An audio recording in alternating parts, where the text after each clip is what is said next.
Okay, we're going to take a few ordered pairs and put them into exponential form, okay, in the form of y equals ab to the x.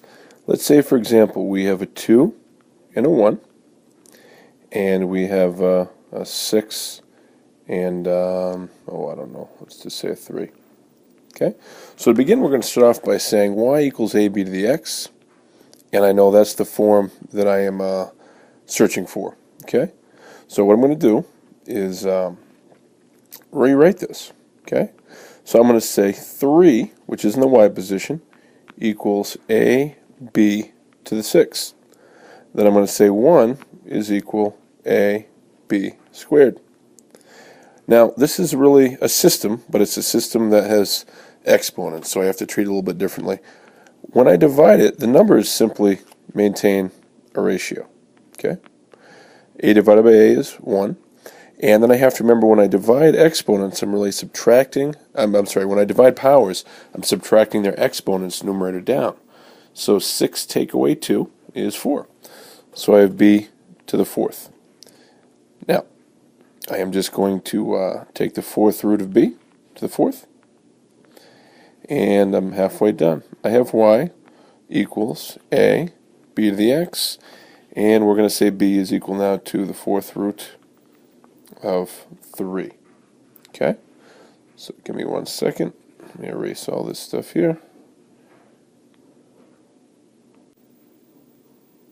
Okay, and now I'm going to plug this back into either one of the equations. Now I think the easier one, I had 1 equals ab squared, right? Doesn't really matter which one you do though.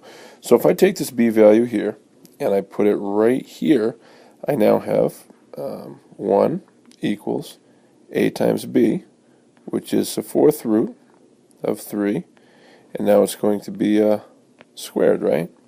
Well, what that is the same thing as doing is putting that 2 right in there, so I really have the 4th root of 9. Okay, so if I have a times the 4th root of 9, and again that equals 1, I just got to solve for a. So I'm really going to divide both sides by the 4th root of 9. So what I'm going to end up with is, hold on a second, I'm just finding a different pen. Okay, so now I'm going to have 1 divided by the 4th root of 9 times 1, so I don't really have to do anything there, and that equals a. Now I'm just going to rationalize real quick, just to make it a little bit prettier there. So I'm going to remember that 9 is really 3 squared. I could have left it that from the beginning, but it doesn't really matter here. So I'm going to say 4 take away 2 is 2. So I'm going to multiply by the 4th root of 3 squared. And I'm going to multiply the top by the 4th root of 3 squared. And when I do that math out, I'm going to write in the bottom left hand here, so I'm going to get the 4th root of 9.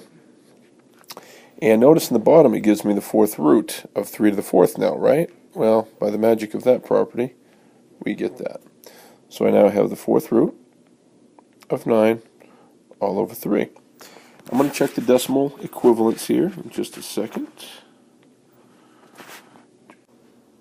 Okay, what I did is I just plugged that in the calculator to make sure my exponential regression model was correct, and it was. Okay, so all you have to do is what we just did, and that's the exact value, and you can always check your work by plugging something back in. Example, if you plug in a 2, and I plugged it in here and did the math out, I should get a 1 when I'm done.